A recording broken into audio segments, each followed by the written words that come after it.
दिल्ली में रहने के स्थान की, निवास स्थान की, घर की बड़ी समस्या है और खासकर गरीब आदमी के लिए किराए पे घर लेना या अपना मकान लेना लगभग इम्पॉसिबल के करीब है।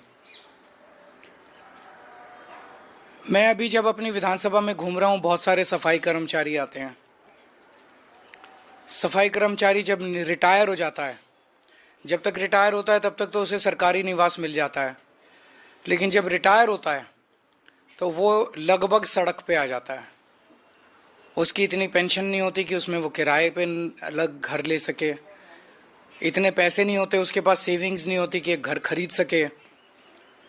मैंने कई ऐसे सफाई कर्मचारियों को देखा है जो रिटायरमेंट के बाद झुग्गी में अपना जीवन जीने के लिए, और झुग्गी भी आसान नहीं है बनानी, झुग्गी में अपना जीवन निर्वाह करने के लिए मजबूर हुए हैं।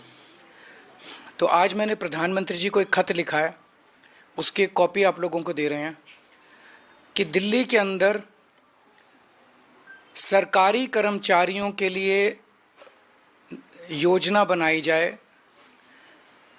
स्कीम बनाई जाए, जिसके तहत, क्योंकि दिल्ली में लैंड जो है वो केंद्र सरकार के अधीन आती है, तो अगर सब्सिडाइज्ड, हाईली सब्सिडाइज्ड रेट पे केंद्र सरकार लैंड दे दे तो उस पे दिल्ली सरकार मकान बनवा देगी और आसान किश्तों के अंदर सरकारी कर्मचारी वो उसका पैसा भुगतान करके उसके मालिक बन सकते हैं, उन घरों के मालिक बन सकते हैं।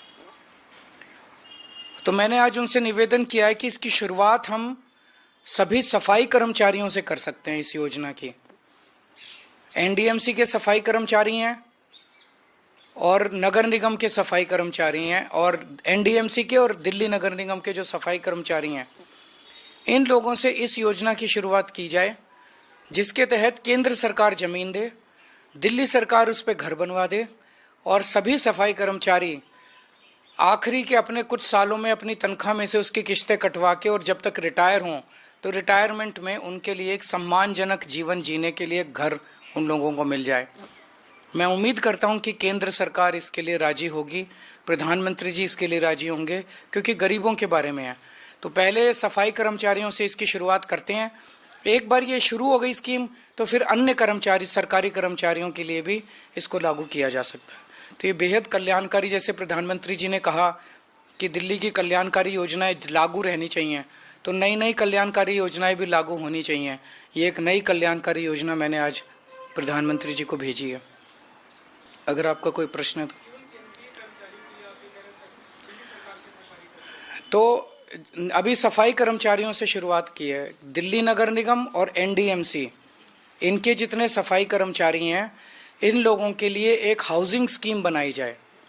इस हाउसिंग स्कीम में जो केंद्र सरकार जमीन दे दे, दिल्ली सरकार उस पे उनके घर बनवा देगी, बिल्डिंग्स बनवा देगी, और ये अपना नौकरी में रहते रहते किश्तें देके मालिक बन जाएंगे और रिटायरमेंट के बाद ये वहां उस मकान में शिफ्ट हो जाएंगे।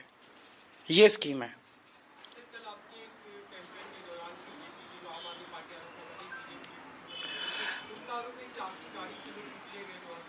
देखिए, इस बार हम जिस तरह का कैंपेन देख रहे हैं, दिल्ली के लोगों ने इस तरह का कैंपेन देखा नहीं है।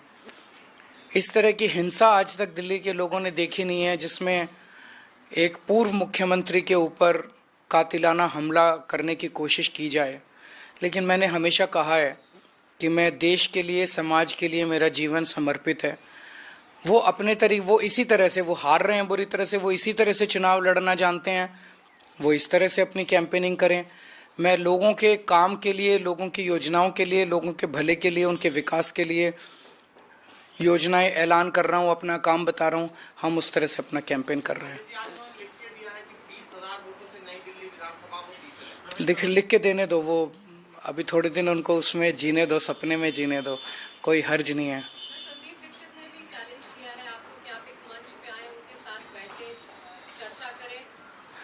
देखिए, संदीप दीक्षित जी को तो आप ही लोग दिखा रहे हैं ज्यादा। वो भी मुझे बताया गया, ऊपर से फोन आता है कि संदीप दीक्षित को दिखाओ, संदीप दीक्षित को दिखाओ। तो भाजपा को इस बार कांग्रेस का सहारा है इस चुनाव में। Thank you.